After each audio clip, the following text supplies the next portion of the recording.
బుద్ధిర్బలం యశోధైర్యం నిర్భయత్వమరోగతాం అజాడ్యం వాక్పటుత్వం చ హనుమాన్ స్మరణం భవేత్.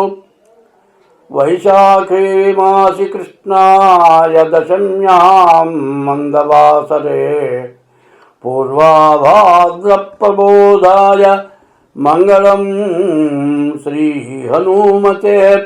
శ్రీకళ్యాణగుణావహం రిపుహరం దుస్వప్నదోషాపహం గంగాస్నాన విశేష పుణ్యఫలదం గోదానతుల్యం నృణాం.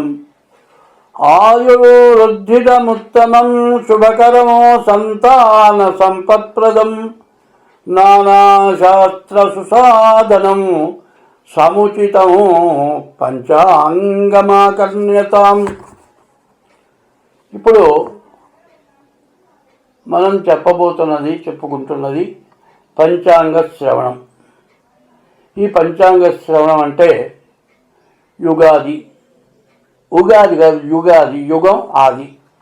యుగంలో మొట్టమొదటి ప్రారంభమైన రోజు ఇది యుగాది అంటారు. ఈ యుగాది 2026వ సంవత్సరం మార్చి నెల 19వ తారీఖు గురువారం పరాభవనామ సంవత్సర యుగాది పండుగ వస్తుంది. ఈ యుగాది పండుగ మనం చేసుకుంటూ ఉన్నాం. ఈ యుగాది పండుగ ఎందుకు చేసుకుంటున్నాం? ప్రతివాడు కూడా కొత్త సంవత్సరం అంటారు. కొత్త సంవత్సరం జనవరి నెల 1వ తారీఖు కొత్త సంవత్సరం అని చాలామంది విశేషంగా చేస్తున్నారు. అసలు మన హిందూ సాంప్రదాయంలో, మన భారతదేశంలో, మన మతంలో, అనాది మతంలో కొత్త సంవత్సరం అనేది ఉగాది. ఈ ఉగాది ఎందుకు పండుగ చేసుకోవాలి, ఈ పండుగ చేసుకుంటే మనకు వచ్చేది ఏమిటి అనేది ముందుగా తెలుసుకోవాలి. ఈ సంవత్సరం పేరే పరాభవ నామ సంవత్సరం. అంటే పరుల చేత ఇబ్బంది పరిచేది పరాభవ. నాకు పరాభవం జరిగిందిరా అనేది అనుకుంటారు. ఇటువంటిది ఏది మనకు జరగకుండా ఉండాలి. మనం అందరం కూడా బాగుండాలి. మన ఇంట్లో శుభకార్యాలు జరగాలి. ఎవరికి ఏ కష్టం నష్టం రాకుండా ఉండాలి. అంటే ఈ ఉగాది సంవత్సరం రోజున మనం ఈ పంచాంగ శ్రవణం చేయాలి. ఈ పంచాంగ శ్రవణం ఎందుకు చేయాలి, చేస్తే మనకు వచ్చేది ఏమిటి, ఆ వివరాలు మొత్తం చెప్పుకుందాం. శ్రీకళ్యాణ గుణావహం అంటే కళ్యాణం అంటే పెళ్ళని కాదు అర్థం. మన ఇంట్లో ఎంతో సంతోషంగా చేసుకునేదంతా కూడా కళ్యాణం, శుభం అంటారు. గుణావహం కళ్యాణం, మంచి కార్యాలు జరిగితే మనకు ఆనందం, మంచి గుణం కలుగుతుంది. రిపుహరం శత్రువులు అనేటువంటి వాళ్ళు మనకు ఎవరు లేకుండా ఉండాలి. మన మీద ఎవరికి శత్రుత్వం లేకుండా ఉండాలి. తర్వాత దుస్వప్న దోషాపహం రాత్రిపూట చెడు కళలు వస్తుంటాయి. అటువంటి కళలు విన్న తర్వాత మనిషి పూర్తిగా ఎంత ఉత్సాహమైన వాళ్ళైనా సరే మరి అప్సెట్ అయిపోతారు. అసలు ఏడుస్తూ కూడా లేచేవాళ్ళు ఉన్నారు. అటువంటి దుస్వప్నాలు రాకుండా ఉండాలి. తర్వాత గంగా స్నాన విశేష పుణ్య ఫలదం. అన్నిట్లోకి కూడా గంగా స్నానం చాలా విశేషమైంది. గంగా స్నానం ఎందుకు చేయాలి, ఈ గంగ ఎక్కడి నుంచి వచ్చింది? ఈశ్వరుడు తన జటాజూటంలో గంగను పెట్టుకున్నాడు. ఈ గంగ ఆయన నెత్తి మీద ఉంది. ఈశ్వరుడు ఎక్కడున్నాడు? కైలాసం ఉన్నాడు. కైలాసంలో ఎక్కడున్నాడు? హిమాలయ పర్వతాల్లో పైన ఉన్నాడు. ఆ హిమాలయంలో ఉన్నటువంటి గంగని భగీరథుడు అనేవాడు ప్రార్థిస్తే హరిద్వార్ అంటారు. హరి ఉండేటువంటి స్థలం. హరి అంటే శ్రీ మహావిష్ణువు. హరి అనగా పదానికి అర్థం ఏమిటంటే సర్వవ్యాపకుడు, అంతటా నిండి ఉన్నాడు. ఇక్కడ అక్కడ లేదు. ఎట్లా ఉన్నాడు? గాలిగా ఉన్నాడు, నిప్పులో నిప్పుగా ఉన్నాడు, భూమిలో భూమిగా ఉన్నాడు, ఆకాశంలో ఆకాశంగా ఉన్నాడు, నీలో నీవు ఉన్నాడు, నాలో ఉన్నాడు, అంతటా ఉన్నాడు. హరి అంటే అన్నిటి యందు ఉన్నటువంటి వాడు హరి. ఆ హరి అనేటువంటి వాడు హరి పాదోద్భవనవుట ఒక పద్యం ఉంది హరిశ్చంద్ర నాటకంలో.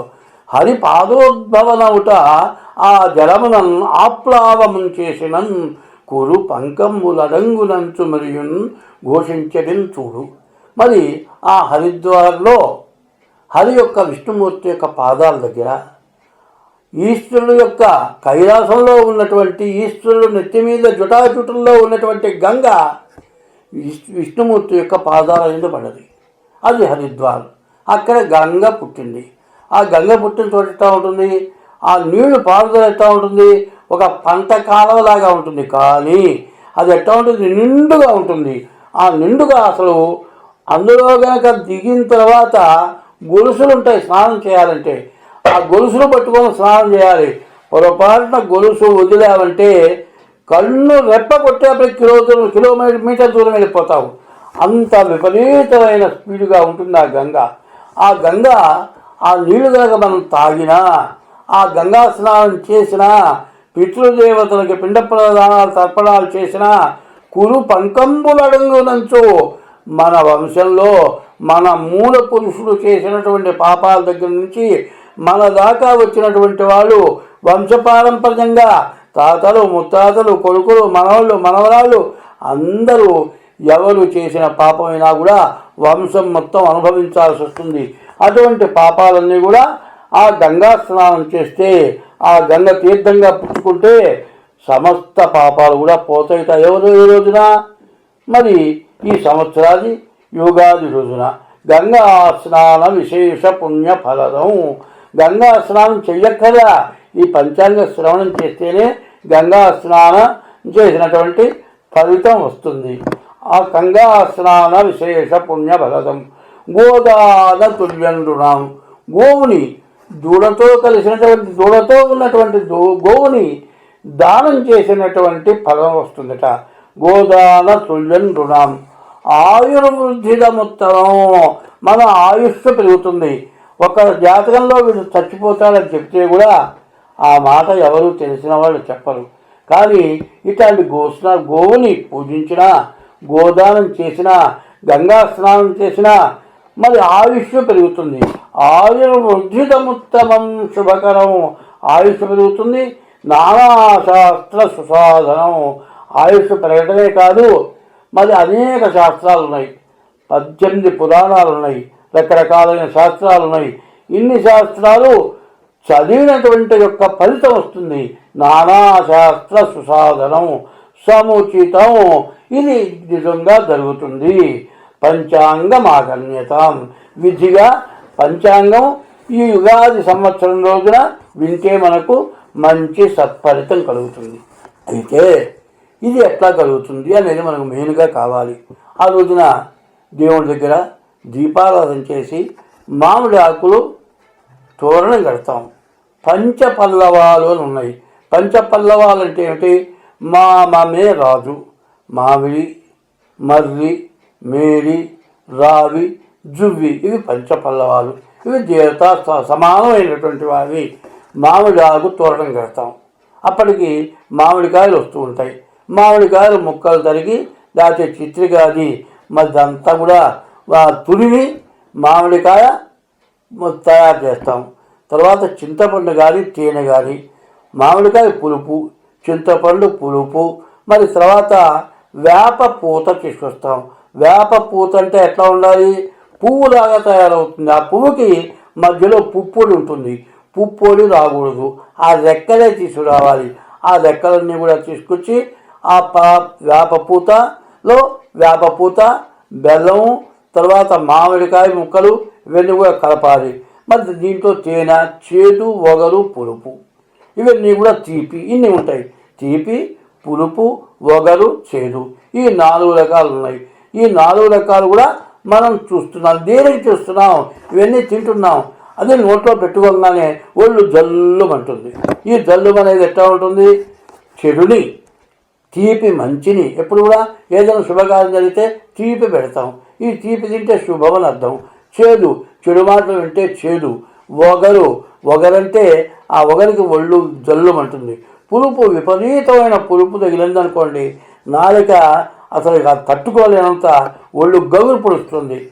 అంటే మంచి కానీ చెడు కానీ ఏదైనా సరే అన్నీ కూడా మనకు పోవాలి, అటువంటివి ఏవి ఉండకూడదు అని ఆ రోజున ఆ పంచాంగ శ్రవణం చేసే రోజున రాముల వారి పటం, రాముడు లక్ష్మణుడు సీత ఆంజనేయ స్వామి వాళ్ళ పటం పెట్టుకొని ఆ రోజున పూజ చేస్తాం. చైత్రమాసంలో చైత్ర శుద్ధ పాడ్యమి రోజు నుంచి నవమి రోజు వరకు కూడా రాముడు పుట్టినట్లుగా పూజ చేస్తాం. నవమి రోజు సీతారామ కళ్యాణం చేస్తాం. మరి ఈ పూజ చేయడం, సీతారామ కళ్యాణం చేయడం, ఈ ప్రసాదం తీసుకోవటం, దీనివల్ల మనకు ఉన్నటువంటి దోషాలు సమస్తం పోతాయి అని ఉంది.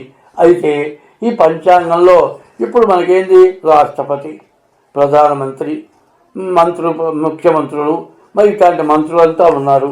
వీళ్ళంతా కూడా ఎట్లా ఉన్నారో అట్లాగే పంచాంగంలో కూడా నవనాయకులు అని ఉన్నారు. నవనాయకుల్లో పాపగ్రహాలు, శుభగ్రహాలు. మనలో కూడా రాజ్య పరిపాలనలో మంచివాళ్ళు ఉన్నారు, దుర్మార్గులు ఉన్నారు, స్వార్థపరులు ఉన్నారు, త్యాగ పురుషులు ఉన్నారు. వాళ్ళు పరిపాలన చేసి వాళ్ళు పోయిన తర్వాత, పదవి నుంచి దిగిపోయిన తర్వాత, వాళ్ళు పోయిన తర్వాత కూడా ఎన్నో సంవత్సరాలు వాళ్ళ పేరు చెప్పుకుంటాం. అటువంటి మంచివాళ్ళు కూడా ఉన్నారు. అట్లాగే దీంట్లో కూడా మంచివాళ్ళు, ఈ నవనాయకులు, చెడువాళ్ళు అన్ని రకాలు ఉంటారు. అంటే ఈసారి సంవత్సరాది పండగ గురువారం, మార్చి 19వ తారీఖు 2026 గురువారం. గురువారం రోజున సంవత్సరాది పండగ వచ్చింది కాబట్టి గురువారం రోజు రావటం చేత రాజు గురువు అయినాడు. ఈ గురువు వల్ల మనకు వచ్చేది ఏమిటి అంటే సత్కర్మ నిరుతోట, మంచి పనులు చేయటానికి అందరు కూడా బాగుపడతారట. మంచి పనులే చేయటానికి అందరికీ కూడా బుద్ధి పుడుతుంది, మంచి పనులు చేస్తారు. రాజు మంచివాడవటం చేత రాజ్యంలో ప్రజలంతా కూడా సుఖ సంతోషాలతో ఉంటారు. రాజనీతి కలిగి ఉంటారు. రాజనీతి కలిగి రాజు అయినటువంటి వాళ్ళు మనందరినీ కూడా చక్కగా చూస్తారు. అంత సుభిక్షంగా ఉంటుంది, అంత క్షేమదాయకంగా ఉంటుంది. ప్రజలంతా కూడా సుఖిస్తారు. ఎప్పుడు కూడా సస్యశ్యామల వర్షం అంటే పంటలు పండటానికి తగినటువంటి సమయంలో మంచి వర్షాలు కురుస్తాయి, పంటలు బాగా పండుతాయి. రాజు వల్ల ఇవన్నీ కూడా జరుగుతాయి. సరే, మంత్రి తర్వాత మంత్రి, రాజు మొదటివాడు, రెండవవాడు మంత్రి. మంత్రి కుజుడైనాడు. ఈ మంత్రి కుజుడవటం వల్ల జరిగేది ఏమిటి చూద్దాం. మంత్రి కుజుడైనందువల్ల కలహాలు, యుద్ధాలు, చోరాగ్ని భయం అంటే దొంగలు, అగ్ని భయం, వర్షాలు మధ్య మధ్యగా కురుస్తూ ఉంటాయి. ధాన్యాదులు అన్నీ కూడా రకరకాల ధాన్యాలు, మరి సూర్యుడు గోధుమలు, చంద్రుడు బియ్యం, కుజుడు కందులు, బుధుడు పెసలు, బృహస్పతి శనగలు, గురువు శనగలు, బుధుడు పెసలు, శుక్రుడు అలచందలు అంటే బొబ్బర్లు, శని నువ్వులు, రాహు మినువులు, కేతు ఉలవలు. ఇవి నవధాన్యాలు. ఈ నవధాన్యాలు నవగ్రహాలు, నవధాన్యాలు. ఈ నవధాన్యాలన్నీ కూడా మనం తినేటువంటివే. దీనివల్ల మంచి బలం చేకూరుతుంది. ఇటువంటి నవధాన్యాలు కూడా పంటలు మధ్యస్థంగా ఉంటాయి. వర్షాలు కాస్త కురవకూడని రోజుల్లో కురిసి వచ్చిన పంట చేతికి అందకుండా కూడా కొంత ఇబ్బంది జరగచ్చు. ధరలు, ఈ నవధాన్యాలన్నీ కూడా మరి ఎక్కువగా ధరలు పెరుగుతాయి. లోహాలు ధరలు కూడా పెరుగుతాయి. లోహాలంటే బంగారం, వెండి, రాగి, ఇత్తడి, ఇటువంటి ఇనుము, ఇటువంటి లోహాలు, ఇవన్నీ కూడా ధరలు సరసంగా తగినటువంటి, మరీ విపరీతంగా ధరలు పెరగటం కానీ మరి పూర్తిగా తగ్గటం కాకుండా మధ్యస్థంగా ధరలు ఉంటాయి. ఇది ఈ మంత్రి వల్ల జరిగేది ఇది. సరే, సేనాధిపతి చంద్రుడు. ఇప్పుడు రాజుని చెప్పుకున్నాం, మంత్రిని చెప్పుకున్నాం, ఇప్పుడు సేనాధి చెప్పుకుంటున్నాం. ఈ సేనాధిపతి ఎట్లా ఉంటాడు? చంద్రుడు ఎట్లాంటి వాడు? శాంత స్వభావం కలవాడు, అందరితో మంచి కోరిగా ఉండేవాడు. చంద్రుడికి శత్రువు అనేటువంటి వాడు ఎవ్వరూ లేరు. అయితే చంద్రుడిని శత్రువుగా చూసే గ్రహాలు ఉంటే ఉండొచ్చు, కానీ చంద్రుడు ఎవరితో కూడా విరోధం అనేది, శత్రుత్వం అంటే ఉండదు. ఒకవేళ శత్రువు తనకి అపకారం చేసిన వాడికి కూడా తిరిగి అపకారం చేసేటువంటి మనస్తత్వం చంద్రుడికి ఉండదు. అందువల్ల ఈ రాశి వాళ్ళు మరి చంద్రుడు సేనాధిపతి అవటం వల్ల వెండి, బంగారం, పెట్రోలు, వెన్న, నెయ్యి, పంచదార, నూలు వస్త్రాలు, బియ్యము ధరలు పెరుగుతాయి. మరి ఇవన్నీ కూడా కొంచెం ధరలు పెరగడమే కాకుండా బాగా అందుబాటులోకి వస్తాయి. బాగా దొరుకుతాయి. ఎందుకంటే ధరలు పెరగటం తరగటం అట్లా ఉంచండి, బంగారం కూడా భూమి నుంచి వచ్చేది, అన్నీ భూమి నుంచి వచ్చేదే. భూమి నుంచి రాంది ఏదైనా ఉందంటే ఏమీ లేదు, అన్నీ భూమి నుంచి వచ్చేదే. మరి ధాన్యం భూమి నుంచి పండలేదనుకోండి, అసలు కొనడానికి కూడా డబ్బులు పెట్టినా దొరకవు కదా. తగినటువంటివన్నీ కూడా చంద్రుడి వల్ల అన్నీ కూడా బాగా దొరుకుతాయి. అన్నీ బాగా తినటానికి ఉండటానికి ఎటువంటి ఇబ్బంది లేకుండా అందరూ కూడా సుఖంగా ఉంటారు. సస్యాధిపతి శుక్రుడు, ఈ సస్యాధిపతి శుక్రుడు అయితే అవడం చేత సమస్త ధాన్యాలు, రకరకాల ధాన్యాలు, ఇవి ఈ నవధాన్యాలు కాకుండా మరి రాగులు ఇట్లా కొన్ని ఉన్నాయి, మరి సజ్జలు, మరి ఇట్లాంటివి రకరకాల ధాన్యాలు ఉన్నాయి. ఈ ముడి ధాన్యాలు ఇవన్నీ కూడా బాగా విశేషంగా పండుతాయి. తెల్ల ధాన్యాలు మరి ఎక్కువగా ఫలిస్తాయి. తెల్ల భూమి బాగా పండుతుంది. ఇవన్నీ కూడా ఈ శుక్రుడి వల్ల ఇటువంటివన్నీ కూడా బాగా మంచి జరుగుతుంది. సరే, తర్వాత ఒకటి రాజు గురువు, మంత్రి కుజుడు, మరి 3 చంద్రుడు సేనాధిపతి, ఇప్పుడు 4 వచ్చేప్పుడు సస్యాధిపతి అయిపోయింది. ఇప్పుడు ధాన్యాధిపతి 5 ధాన్యాధిపతి బుధుడు. ఈ బుధుడు సౌమ్యుడు, మంచి స్వభావం గలవాడు. అయితే మధ్యమ వర్షం, వర్షం విపరీతంగా కురిసిందా, వర్షం తక్కువగా కురిసిందా, వర్షం ఎక్కడ కురిసింది, కొండ ప్రాంతాల్లో కురిస్తే వరదలు రావచ్చు, పొలాలు ఉండే చోట, పంటలు పండే చోట తగిన వర్షం మాత్రం కురుస్తుందని చెప్పాలి. మధ్యమ వర్షం, మరి సమస్త జనులకి కూడా గాలి మబ్బుల వల్ల భయం కలుగుతుంది. విపరీతమైన గాలి మరి మబ్బులు పడటం చేత భయం కలుగుతుంది. సమస్త పంటలు కూడా బాగుంటాయి. అర్ఘ్యాధిపతి, ఇప్పుడు ధాన్యాధిపతి బుధుడి వల్ల ఏంటి, మధ్యమ వర్షం, సమస్త జనులు, అన్ని జీవరాశులకు కూడా గాలి, విపరీతమైన గాలి మామూలుగా వర్షం కురిస్తే లేదు, కానీ గాలితో కూడిన వర్షం వల్ల కొంచెం భయం, ఇబ్బందులు, చాలా భయంగా ఉండటం జరుగుతుంది. ఇది బుధుడి వల్ల వచ్చేది. తర్వాత 6వది అర్ఘ్యాధిపతి చంద్రుడు. అర్ఘ్యాధిపతి చంద్రుడు అంటే సువృష్టి, మంచి వృష్టి. ఇందాక బుధుడి వల్ల చెప్పింది కూడా అది. మంచి వృష్టి అంటే అవసరమైనప్పుడు వృష్టి. నీళ్లు బాగా దొరుకుతున్నాయండి, నీళ్ళు ఎక్కడ పడితే అక్కడ దొరుకుతున్నాయి, మనం నడిచెడుతున్నాం. మనకు దాహమైనప్పుడు నీళ్లు దొరకకపోతే ఏంటి ప్రయోజనం? అట్లాగే ఇప్పుడు ఈ అర్ఘ్యాధిపతి చంద్రుడు అవటం చేత చంద్రుడు చాలా చల్లటి స్వభావం గలవాడు.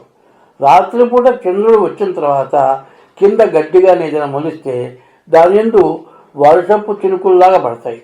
ఆ గడ్డి మీద ఆ చినుకు ఎట్లా ఉంటుంది, తెల్లగా ముత్యాల్లాగా ఉంటుంది. మన కాళ్ళు ఆ గడ్డి, ఆ మొక్కల మీద కాలు వేసి తడిస్తే మనకేమవుతుంది, ఎటువంటి వ్యాధులైనా పోతాయి. చంద్రుడు సమస్త వ్యాధుల్ని నివృత్తి చేసేటువంటి వాడు. కాబట్టి ఈ చంద్రుడి వల్ల మంచి వృష్టి, మంచి వర్షం కలుగుతుంది. సస్యాభివృద్ధి, సస్యాలు అనగా అన్ని రకాల ధాన్యాలు బాగా పండుతాయి. అందులో ప్రత్యేకించి తేనె బాగా దొరుకుతుంది. రసాలు, రస వస్తువులు, ఉప్పు, తేనె, మరి నిమ్మ, దానిమ్మ ఇట్లాంటివన్నీ కూడా రసాలు తీసుకునేటువంటివన్నీ కూడా బాగా పండుతాయి. మణులు, ఈ మణులు నవరత్నాలు, 9 రత్నాలు కూడా బాగా దొరుకుతాయి. శంఖాలు, తెల్లటి శంఖాలు, ఇవన్నీ కూడా బాగా దొరుకుతాయి. తెల్లటి ముత్యాలు, ఇవి బాగా దొరుకుతాయి. నీటిలో ఉండే తిరిగేటువంటి చేపలు కూడా బాగా ఉంటాయి. గోధుమలు బాగా పండుతాయి. ఆహార ధాన్యాలు బాగా ఉంటాయి. వస్త్రాలు బాగా దొరుకుతాయి. జొన్నలు కూడా బాగా పండుతాయి. సజ్జలు పండుతాయి. పంచదార, బెల్లం, ఇవన్నీ కూడా రస వస్తువులు, ఇవి కూడా బాగా దొరుకుతాయి. పెట్రోలు, భూమి నుంచి వచ్చేది ఇంధనం, ఈ పెట్రోల్ కూడా బాగా దొరుకుతుంది. ఇతర నూనెలు, రకరకాలైన నూనెలు, నువ్వుల వల్ల కానీ, శనగల వల్ల కానీ, వీటి వల్ల వచ్చేటువంటి నూనెలు, తర్వాత నెయ్యి, వెన్న, పాలు, పెరుగు, ఇవన్నీ, తమలపాకులు, ఇవన్నీ కూడా బియ్యం, ఇవన్నీ కూడా సమృద్ధిగా దొరుకుతాయి. వెండి, బంగారం బాగా దొరుకుతుంది. ఈ చంద్రుడి వల్ల సరిగ్గా చెప్పాలి అంటే ఈ చంద్రుడికి దాదాపుగా మంచి స్థానాలు వచ్చినాయి. ఈ చంద్రుడు ఎటువంటి వాడు, అర్ఘ్యాధిపతి చంద్రుడు, మరి సేనాధిపతి చంద్రుడు, 2 స్థానాలు చంద్రుడికి వచ్చినాయి. మరి బుధుడికి కూడా మంచి స్థానం వచ్చింది, శుక్రుడికి మంచి స్థానం వచ్చింది. ఈ గ్రహాల్లో శుభగ్రహాలకి ఎక్కువ మంచి స్థానాలు వచ్చినాయి. కానీ వీటి వల్ల మనకు వచ్చే ప్రయోజనం ఏమిటి మళ్ళీ ఒక్కసారి ఆలోచిద్దాం. మేఘాధిపతి చంద్రుడు, మేఘాల అధిపతి కూడా చంద్రుడే అయినాడు. అయితే ఎప్పుడు కూడా బ్రాహ్మణ జాతి వాడు చంద్రుడు. బ్రాహ్మణ జాతి యొక్క స్వభావం ఏంటంటే అపకారం చేసేటువంటి బుద్ధి ఉండదు. తనకు ఏదైనా అపకారం చేసినా కూడా తిరిగి వాళ్ళని ఏదో చెయ్యాలి అనేటువంటి మనస్తత్వం ఉండదు. ఇప్పుడు ఈ నవనాయకుల్లో 3 స్థానాలు చంద్రుడికి వచ్చింది. 3వ స్థానం సర్వ దేశాలు కూడా మంచి వృష్టి కలుగుతుంది, అంటే మంచి వర్షాలు వస్తాయి, ధాన్యాలన్నీ కూడా బాగా ఫలిస్తాయి, గోవులు బాగుగా పాలిస్తాయి. తెల్లటి సంబంధించిన వస్తువులు ఏవైనా సరే, ముత్యాలు కావచ్చు, పగడాలు కావచ్చు, తెల్లటి స్వరూపం గల గోవు కావచ్చు, తెల్లటి వస్త్రాలు కావచ్చు, తెల్లటి ముత్యాలు కావచ్చు, తెల్లటి శంఖాలు, ఇటువంటివన్నీ కూడా బాగా విపరీతంగా దొరుకుతాయి. మణులన్నీ కూడా దొరుకుతాయి, అన్ని రకాల మణులు. మరి మరి సూర్యుడికి కెంపు, చంద్రుడికి ముత్యం, కుజుడికి పగడం, బుధుడికి పచ్చ, గురువుకి కనకపుష్యరాగం, పుష్యరాగం, శుక్రుడికి వజ్రం, శనికి నీలం, రాహుకి గోమేధికం, మరి కేతువుకి కేతువుకి వైడూర్యం. ఈ 9 రకాల రత్నాలు కూడా బాగా దొరుకుతాయి. రసాధిపతి సూర్యుడు, నెయ్యి, నూనె, బెల్లము, తేనె, వేరుశనగలు. సూర్యుడు ఈ రసాధిపతి సూర్యుడు అవటం వల్ల నెయ్యి వల్ల, పెరుగు వల్ల, పాల వల్ల నెయ్యి వస్తుంది. బెల్లం వల్ల కూడా మరి కరిగిపోయే స్వభావం, తేనె కూడా మరి రుచికరమైన మరి కరిగే స్వభావం.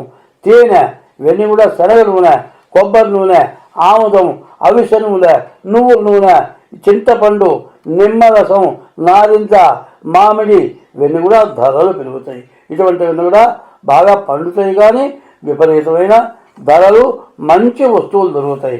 నీరసాధిపతి శుక్రుడు, రసాలకి నీరసం. నీరసం అంటే ఏ పని చేయలేకపోవటం. నీరసం అనే దానికి అర్థం అంటే రసం, నీరసం. మరి కర్పూరం ఉందండి, ఊరికనే కరిగిపోతుంది, అది నీరసాధిపతి అంటారు. అగరు, చందనం, బంగారం, వెండి, ఇవన్నీ కూడా కరిగిపోయేవి. మరి కరగబెడితే కరిగిపోయేదాన్ని నీరసాధిపతి అంటాడు. మరి వస్త్రాలు కూడా తొందరగా తిరిగిపోతాయి. వీటన్నిటికి కూడా అధిపతి ఎవరు? మరి శుక్రుడు అయినాడు. ఇవన్నీ కూడా దాదాపుగా చెప్పాలంటే అన్నీ కూడా చాలా బాగానే ఉన్నట్లుగా కనబడుతోంది. ఏది ఏమైనా మనకు ఈ సంవత్సరంలో అంతర్యుద్ధాలు బాగా ఎక్కువగా ఉన్నాయి. ఈ అంతర్యుద్ధాలు ఎట్లా ఉంటాయి అనే దాని గురించి మనం ఆలోచిస్తే చాలా భయంకరంగా, చాలా భయంగా ఉంటాయి. ఈ భయంగా ఉన్నటువంటివన్నీ ఎట్లా ఉంటాయి, ఏమి జరుగుతుంది, ఎట్లా ఉంటుంది, మనం ఏమైపోతాము అనేటువంటి భయం బాగా ఎక్కువగా ఉంటుంది. ఎంత గందరగోళాలు జరిగినా, ఎన్ని రకాల యుద్ధాలకు సిద్ధమైనా చివరికి ధర్మశ్చ జయోస్తు, ధర్మమే జయిస్తుంది. అధర్మశ్చ నాశోస్తు, అధర్మం చేసేటువంటి వాళ్ళు నాశనమైపోతారు. ధర్మశ్చ జయోస్తు, అధర్మశ్చ నాశోస్తు, ప్రాణిషు సద్భావనాస్తు. మరి 33 కోట్ల జీవరాశులు ఉన్నాయి, 84 లక్షల జీవరాశులు ఉన్నాయి. ఈ 84 లక్షల జీవరాశులలో కూడా ప్రాణం ఉంది, కదిలే స్వభావం ఉంది. చెట్టు కూడా కదులుతుంది, చెట్టులో కూడా ప్రాణం ఉంది. మరి జీవులు 84 లక్షల జీవరాశులు. ఈ 84 లక్షల రాశుల యొక్క ప్రాణం ఉండాలి, అన్నీ కూడా అంతరించిపోకూడదు. ప్రాణిషు సద్భావనాస్తు, ఏ జీవిని హింసించకుండా మనం ఉండాలి. అట్లా కనుక ఉంటే విశ్వశ్చ కళ్యాణమస్తు, విశ్వం మొత్తం సుభిక్షంగా ఉంటుంది. మళ్ళీ చెబుతాను, ధర్మశ్చ జయోస్తు. ధర్మంగా మనం ఉంటే, ఎటువంటి అధర్మం లేకుండా, పొరపాటు లేకుండా ఉంటే మనకు జయం తప్పితే అపజయం లేదు. ధర్మశ్చ జయోస్తు, అధర్మశ్చ నాశోస్తు. అధర్మం, మనం ఎవరినన్నా ఇబ్బంది పెట్టి వాళ్ళ వల్ల మనం లాభం పొందేటట్లయితే వాళ్ళు కన్నా పాడైపోవటం కాదు, వాళ్ళకంటే ఘోరమైన పరాభవం, ఘోరమైన నాశనం మనం అయిపోతాం. అధర్మశ్చ నాశోస్తు, ప్రాణిషు సద్భావనాస్తు. ఏ ప్రాణిని కూడా తీసేటువంటి మనస్తత్వం ఉండకూడదు. ఎందుకు ఉండకూడదు? సింహం ఉందండి, ఏనుగు మెదడు తింటుంది, అట్లాగే బలమైన జీవరాశులను తింటుంది. అయితే సింహం అడవికి మృగరాజు అయినాడు. అటువంటి సింహం ఏం చేస్తుంది? చచ్చిపోతానన్నప్పుడే తినే ఆహారం కోసం పాటుపడుతుంది. మనం మాత్రం తినటం వరకే కాదు మనం చేసేది, ఇంకా కొన్ని సంవత్సరాల పాటు మనకు నిలవ ఉండాలని కోరుకొని అట్టు పెట్టుకుంటాం. అదే కాదు, వండుకునే వస్తువు కూడా ఎక్కువగా మిగిలిపోయేటట్టుగా వండుకుంటాం. చాలాదేమో భయం, ఈ భయంతో ఎక్కువగా వండుకొని తిన్నంత తిని పారేసంత పారేస్తాం. అట్లాగే ధాన్యాలన్నీ దాచిపెట్టుకుంటాం. సంవత్సరం పాటు ఉండాలి, ఇంకా ఎక్కువగా ఉండాలి, మనం ఎవరి వెంట కూడా దాచిపెట్టుకుంటాం. అవి పుచ్చి పురుగులు పడి పాడైపోతాయి. ఎప్పుడు కూడా మనం ఏం చేయాలి? మనం తింటూ ఒకరికి పెట్టాలి. ఆ స్వభావం ఎవరికి ఉంది? సింహానికి ఉంది. సింహం ఎవరు? మరి సింహరాశికి అధిపతి సూర్యుడు. ఈ సూర్యుడికి అధిపతి మరి సింహరాశి అయింది. ఈ సింహం ఎవరు? అమ్మవారి వాహనం అయింది. అటువంటి మంచి లక్షణాలు కలిగి మనం అందరం ఉండాలి. ఇట్లా ఉన్నట్లయితే మనకు ఎప్పుడూ అపజయం లేదు. ఎప్పుడు కూడా మన మతం ఎట్లాంటిది? అనాది మతం. ఎవరు పుట్టించింది కాదు, ఎవరు పోషించింది కాదు, ఎవరు పైకి తీసుకొచ్చింది కాదు. మన దేశం మీద ఎంతోమంది యుద్ధాలు చేసి, ఎంతోమంది మన దేశాన్ని పరిపాలించి, మనల్ని బాగా హింసించి చివరికి మన దేశం మనకే ఒప్పచెప్పిపోయినారు. మన దగ్గర ఉన్నన్ని కూడా కాజేసుకొని పోయినారు. ఎన్ని కాజేసుకొని పోయినా మళ్ళీ మన భూదేవత భరత మాత మనకు అన్నీ ఇస్తుంది. కాబట్టి సత్యానికి, ధర్మానికి ప్రసిద్ధి కలిగిన దేశం భారతదేశం. ఇది భరత ఖండం. అందరికీ కూడా మానవత్వం దానవత్వం రెండున్నాయి. మానవత్వం ఎట్లా ఉంటుంది? అందరూ బాగుండాలని కోరుకునేది మానవత్వం. దానవత్వం ఎట్లా ఉంటుంది? అందరూ నశించిపోవాలి, నేను బాగుపడాలి అనుకునేది దానవత్వం. దానవత్వం కలిగిన భూమి మంది కాదు, మానవత్వం కలిగిన భూమి మంది. మన దేశస్తులే కాదు, అనేక దేశస్తులంతా మన దగ్గర ఉంటే అందరినీ సోదర భావంగా చూసేటువంటి మనస్తత్వం మంది. కాబట్టి ఇప్పుడైనా సరే మనం అందరూ కూడా సత్య ధర్మాలకు కట్టుబడాలి. తల్లిదండ్రుల్ని ప్రేమగా చూడాలి, తల్లిదండ్రుల్ని పోషించాలి, భార్యని ప్రేమగా చూడాలి, పక్కవాళ్ళు తిన్నారా లేదా చూడాలి. మనం తింటూ ఇంకోళ్ళకి పెట్టేటువంటి మనస్తత్వం కావాలి. మనకు తినటం తక్కువైనా సరే, మనం కొంచెం తగ్గించుకోనైనా సరే ఎవరికైనా పెట్టేటట్లయితే అది 100 మందికి అన్నం పెట్టిన దానం వస్తుంది. కాబట్టి ఇది మంచి స్వభావంతో దైవ భక్తి కలిగి తల్లి, తండ్రి, గురువు, దైవం. తల్లిని తండ్రిని జాగ్రత్తగా చూడాలి, గురువుని గౌరవించాలి, తర్వాత 4వ వాడు దేవుణ్ణి పూజించాలి.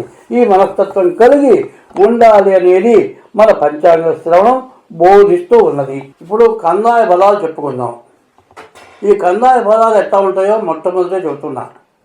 ఆదిశూన్యే మహావ్యాధి. కందాయాలంటే 3 కందాయాలు. అంటే చైత్రమాసం నుంచి పాల్గొన మాసం వరకు 12 నెలలు 3 చేత భాగిస్తే 4 నెలలు ఒక్కొక్క కందాయం. 4 3 12 నెలలు. ఒక్కొక్క కందాయం 4 నెలలు వస్తుంది. అది మొదటి కందాయం. ఆదిశూన్యే మహావ్యాధి. మొదటి కందాయం అంటే చైత్రం, వైశాఖం, జ్యేష్టం, ఆషాఢం. ఈ 4 నెలలు మొదటి కందాయం.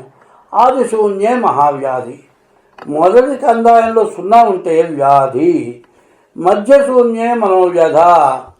చైత్రం, వైశాఖం, జ్యేష్టం, ఆషాఢం మొదటి కందాయం అయిపోయింది. తర్వాత ఆషాఢం, శ్రావణం, భాద్రపదం, ఆశ్వేజం.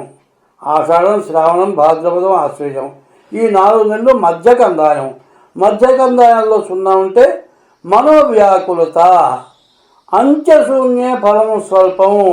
3వ కందాయంలో 0 ఉంటే నీవు చేసిన దానికి వచ్చేటువంటి ఫలితం చాలా తక్కువ. మళ్ళీ ఒకసారి చెబుతున్నా. ఆదిశూన్యే మహావ్యాధి. మొదటి కందాయంలో 0 ఉంటే మొదటి దాంట్లో వ్యాధి.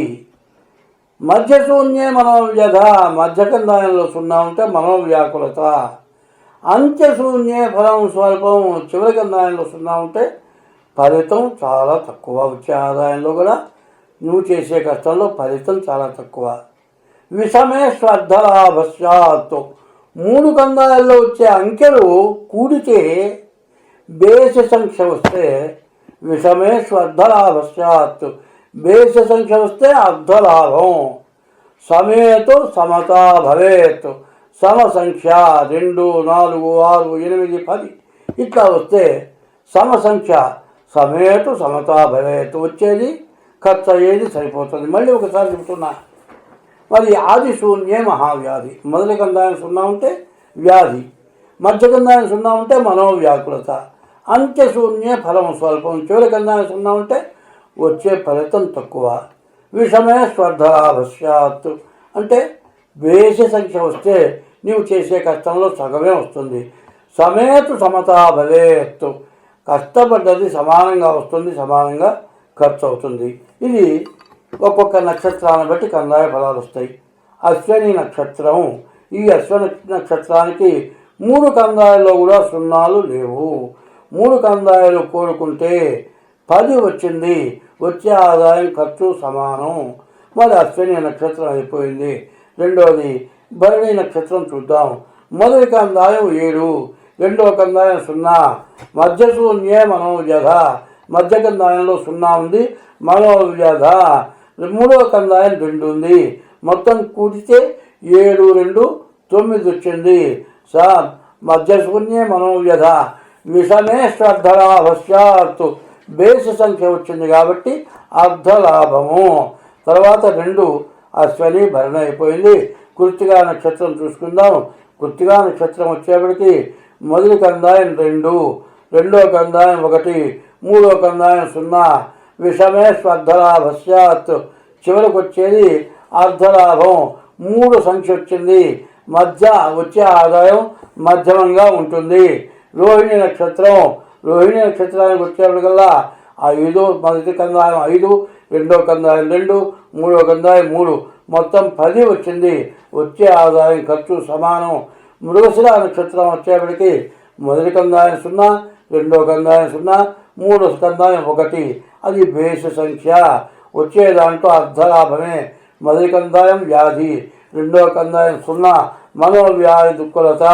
ఇది మృగశిర నక్షత్రం ఫలితం. ఇది ఆర్ద్ర నక్షత్రం వచ్చేప్పటికల్లా మొదటి కందాయం 3, రెండో కందాయం 1, మూడో కందాయం 4, 4, 3, 7, 108.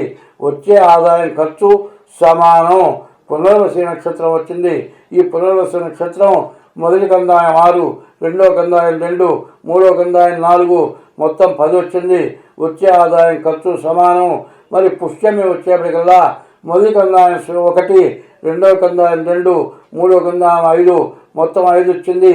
వచ్చే దాంట్లో అర్ధలాభమే.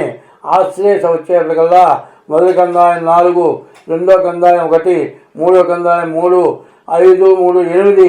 వచ్చే ఆదాయం ఖర్చు సమానం. మఘ నక్షత్రం వచ్చింది. మొదటి కందాయం 7, రెండో కందాయం 2, మూడో కందాయం 1, మొత్తం 8 వచ్చింది. వచ్చే ఆదాయం ఖర్చు సమానం.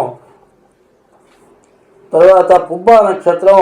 మొదటి కందాయం 2, రెండో కందాయం 0, మూడో కందాయం 4, మధ్యశూన్యే మనోవ్యాధ.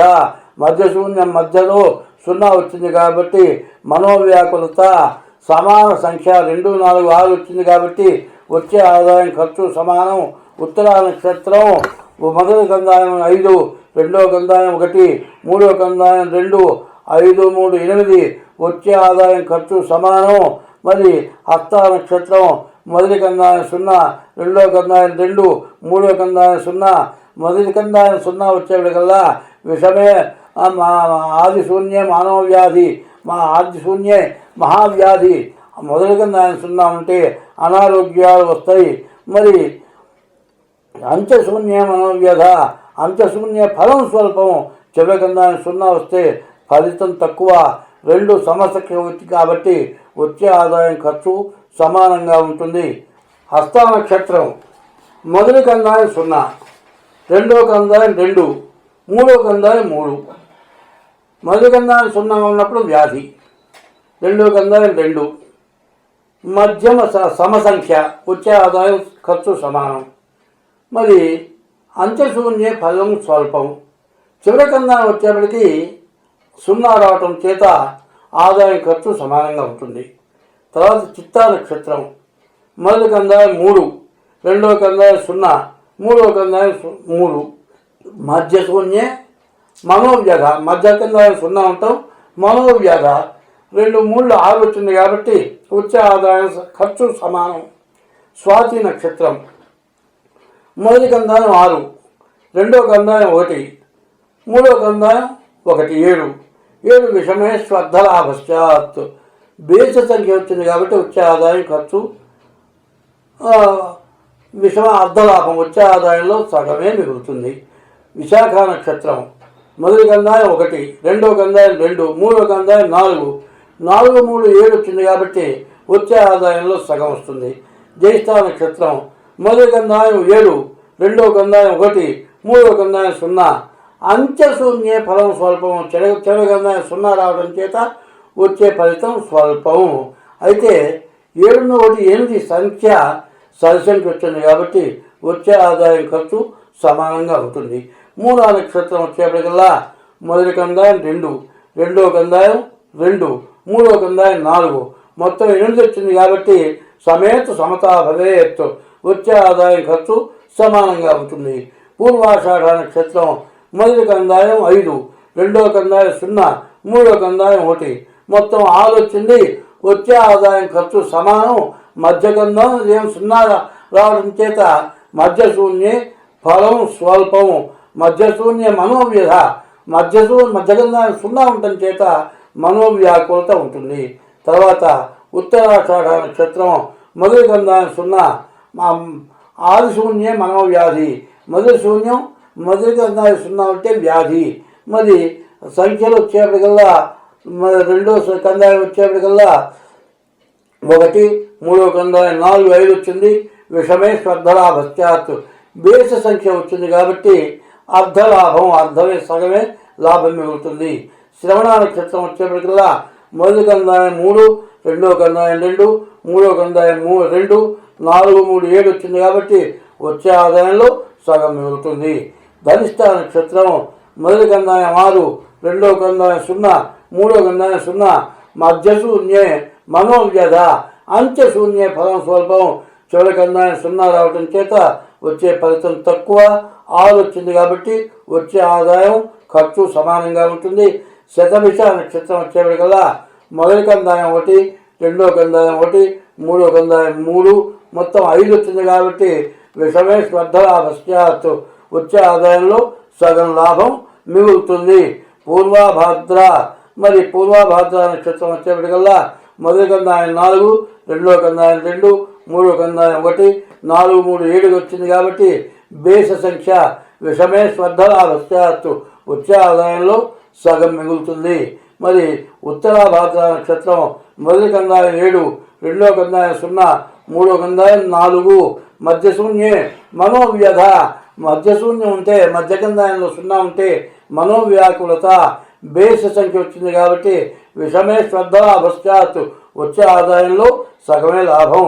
రేవతి నక్షత్రం వచ్చేప్పటికల్లా మొదటి కందాయం 2, రెండో కందాయం 1, మూడో కందాయం 2, 5 వచ్చింది, విషమే శ్రద్ధలాభశ్చాత్, వచ్చిన దాంట్లో సగం లాభం మిగులుతుంది. ఈ 27 నక్షత్రాలు కందాయ ఫలాలు చెప్పుకుందాం. ఇప్పుడు ఆదాయం, వచ్చే ఆదాయం ఎంత, వ్యయం ఎంత చెప్పుకుందాం. మేషరాశికి వచ్చేప్పటికల్లా 11 ఆదాయం, 5 ఖర్చు, అప్పుడు 6 మిగులుతుంది. మరి వృషభ రాశికి వచ్చేప్పటికల్లా 5 ఆదాయం, 11 ఖర్చు, ఆదాయం కంటే కూడా 11 ఖర్చు ఎక్కువ వస్తుంది, విపరీతమైన ఖర్చు వస్తుంది. కర్కాటకం వచ్చేప్పటికల్లా 2 ఆదాయం, 11 ఖర్చు, ఇది కూడా ఆదాయం కంటే ఖర్చు ఎక్కువ ఉంది. సింహరాశికి వచ్చేప్పటికి 5 ఆదాయం, 5 ఖర్చు, వచ్చే ఆదాయం ఖర్చు సమానంగా ఉన్నది. మరి కన్యా రాశికి వచ్చేప్పటికల్లా 8 ఆదాయం, 11 ఖర్చు, ఆదాయం కంటే ఖర్చు ఎక్కువగా ఉన్నది. ధనస్సు రాశికి వచ్చేప్పటికల్లా 14 ఆదాయం, 11 ఖర్చు, ఆదాయం మిగులుతుంది. మకర రాశికి వచ్చేప్పటికల్లా 2 ఆదాయం, 8 ఖర్చు, ఖర్చు ఎక్కువ కనబడుతుంది. కుంభరాశికి వచ్చేప్పటికల్లా 2 ఆదాయం, 8 ఖర్చు, వచ్చే ఆదాయం కంటే ఖర్చు ఎక్కువ ఉంది. మీన రాశికి వచ్చేప్పటికల్లా 14 ఆదాయం, 11 ఖర్చు, కొంత మిగిలే లక్షణం ఉన్నది. ఇప్పుడు ఆదాయ వ్యయాలు అయిపోయినాయి. రాజపూజ్యం, రాజభావమానం. మరి పూజింపబడటం, అవమానింపబడటం. ఇది మొదటిది పూజింపబడేది, రెండోది అవమానింపబడేది. మేషరాశి 11 రాజపూజ్యం, 5 రాజావమానం. రెండోది వృషభ రాశి 5 రాజపూజ్యం, 14 రాజావమానం. 3 మిథునం 8 రాజపూజ్యం, 11 రాజావమానం. 4 కర్కాటకం 2 రాజపూజ్యం, 11 రాజావమానం. సింహరాశి 5 రాజపూజ్యం, 5 రాజావమానం. కన్యారాశి 8 రాజపూజ్యం, 11 రాజావమానం. 7 తులారాశి 5 రాజపూజ్యం, 14 రాజావమానం. 8 వృశ్చిక రాశి 11 రాజపూజ్యం, 5 రాజావమానం. 9 ధనుస్సు రాశి 14 రాజపూజ్యం, 11 రాజావమానం. 10 మకర రాశి మరి ఈ 2 రాజపూజ్యం, 8 రాజావమానం. 11 కుంభరాశి 2 రాజపూజ్యం, 8 రాజావమానం. 12 మీనరాశి 14 రాజపూజ్యం, 11 రాజావమానం. ఈ సంవత్సరం ఎప్పుడు కూడా ప్రతి సంవత్సరం కంటే కూడా 27, 28 సంవత్సరాలకు కూడా సుఖం కంటే కష్టం ఎక్కువ ఉంది. తర్వాత ఆదాయం కంటే ఖర్చు ఎక్కువ ఉంది. ఆరోగ్యం కంటే అనారోగ్యం ఎక్కువ ఉంది. చూడండి, మంచి కంటే చెడు ఎక్కువ ఉంది, మంచి కంటే చెడు ఎక్కువ ఉంది. తర్వాత ఆదాయం కంటే ఖర్చు ఎక్కువ ఉంది, ఆరోగ్యం కంటే అనారోగ్యం ఎక్కువ ఉంది. కలహం, మంచి కంటే కలహం ఎక్కువ ఉంది. దీన్ని ఎంతో ఓర్పుగా సాధించాలి. ఇదంతా కూడా ఎట్లా వస్తుంది అంటే, ఇప్పుడు జరుగుతోందంతా కూడా మంచి అనేది ఎక్కడా జరగట్లే. మన ధర్మం ఏం చెప్పారంటే, హిందూ ధర్మంలో సన్యాసికి సంసారికి మంచి మార్గం. ఎటువంటి వీళ్ళ సంసారి కానీ సన్యాసి కానీ చెప్పినటువంటి ధర్మ మార్గంలో నడిస్తే ఇంతకంటే ఉత్తమమైన ధర్మం వస్తుంది, కష్టాలు ఉండవు. అయితే సన్యాసి కానీ సంసారి కానీ ఇష్టదైవాన్ని పూజించాలి. ప్రతి జీవరాశిని కూడా మరి దేహో దేవాలయ ప్రోక్తో జీవో దేహ సనాతన జజేదజ్ఞాన నిర్మాల్యం సోహం భావేన పూజయేత్తు. ప్రతి జీవాత్మ పరమాత్మ అని చెప్తుంది. కాబట్టి మరి పరమాత్మ భగవంతుడు అనేటువంటి వాడిని అందరిలో చూడాలి. అట్లా చూసేటట్లయితే ఎవరికి అపకారం చేయం. అయితే అది జరగటం లేదు. ఇప్పుడు ఏం జరుగుతుంది?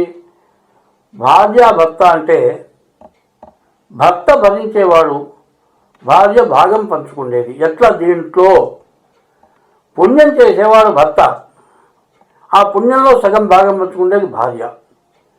భర్త దొంగతనం చేస్తే ఆ దొంగతనంలో వచ్చే పాపం మాత్రం భార్య పంచుకోదు. కాబట్టి గృహస్థాశ్రమ ధర్మం తప్పిపోయినారు. పెళ్లి చేసుకుంటాం అనే దానికంటే పెళ్లి చేసుకున్న తర్వాత భార్యతో, పిల్లలతో, తల్లిదండ్రులతో ఎట్లా ఉండాలి అనేటువంటి విధానం తప్పి నడుస్తున్నారు.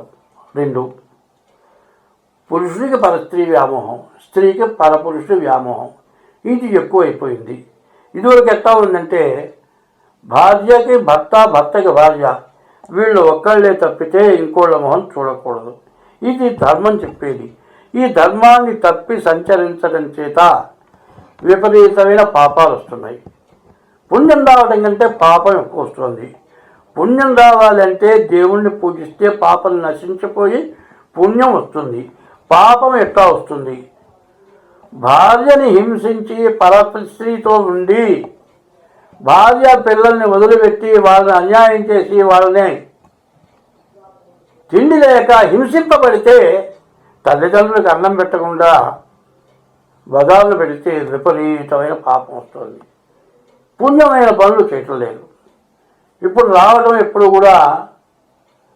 కూడా ప్రతి జీవరాశి, కుక్కలు కానీ మిగతా జీవరాశులు ఏమైనా సరే మరి సంభోగం చేయడానికి దానికి సమయం ఉంది.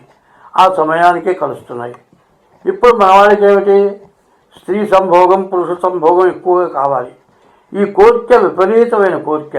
ఈ కోరిక వల్ల ఎంత డబ్బైనా నశించిపోతుంది, ఎన్ని కుటుంబాలైనా నాశనం అయిపోతున్నాయి, ఎంతోమంది నష్టపడిపోతున్నారు. భార్యని వివాహం చేసుకునేప్పుడు మంత్రాలు చెబుతారు, నువ్వు ఏది చేసినా మా అమ్మాయితో చెప్పి చేయాలి, అది కూడా మంచి పని అయితే చెప్పి చేయాలి, చెడు పని అసలు చేయకూడదని ప్రమాణం చేయిస్తున్నారు. అది తప్పి నడవటం వల్ల పాపం ఎక్కువైపోయింది, పాప భారం పెరిగిపోయింది. ఈ పాప భారం పెరిగిపోవటం వల్ల అన్నీ కలుషితమే.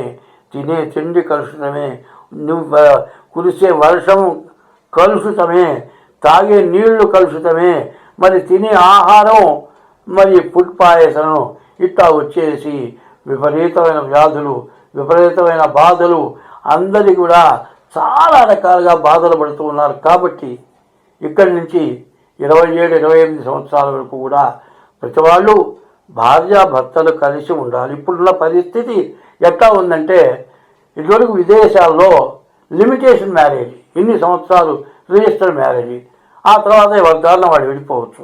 ఇప్పుడు ఎట్లా ఉందంటే, పెళ్లి చేసుకున్న వాళ్ళు భార్యాభర్త కలిసి ఉంటారు అనే నమ్మకం లేకుండా కోర్టుకెక్కి విడాకులు తీసుకోక, విడాకులు రాక, మళ్ళీ పెళ్లి కాక తప్పుడు దారులు ఎక్కి చాలా ఇబ్బందులు పడుతున్నారు. దీనివల్ల చాలా నష్టం జరుగుతోంది. ఇప్పటికైనా జ్ఞానం కలిగితే స్త్రీ చిత్తం పురుష భాగ్యం అన్నారు. 9 రత్నాలు నవరత్నాలు, 10వ రత్నం నారీరత్నం అన్నారు. ఆడమనిషిని హింసించడం ఎక్కువైపోయింది. మహాత్మా గాంధీ గారు ఏం చెప్పారంటే, ఆడమనిషి అర్ధరాత్రి వేళ ఒంటరిగా వచ్చినట్లయితేనే స్వతంత్రం వచ్చినట్లు అన్నారు. ఆడమనిషికి రక్షణ లేదు, భక్షణ ఎక్కువైంది. దీనివల్ల ముందు వివాహ వ్యవస్థ నశించిపోయేటట్టుంది. ఇది బాగా అర్థం చేసుకొని అందరూ ధర్మ మార్గంలో నడిచి తర్వాత దైవాన్ని పూజించాలి. అధర్మ మార్గంలో నడిచి ఎన్ని దేవతల పూజలు చేసినా ఏమీ సత్ఫలితం లేదు. దేశం బాగుపడదు, దేశం భ్రష్టు పట్టిపోతుంది, పాపం పెరిగిపోతుంది. కాబట్టి అందరూ కూడా ఈ ధర్మ మార్గం అనుసరించాలని చెప్పడం జరుగుతోంది. స్వస్తి.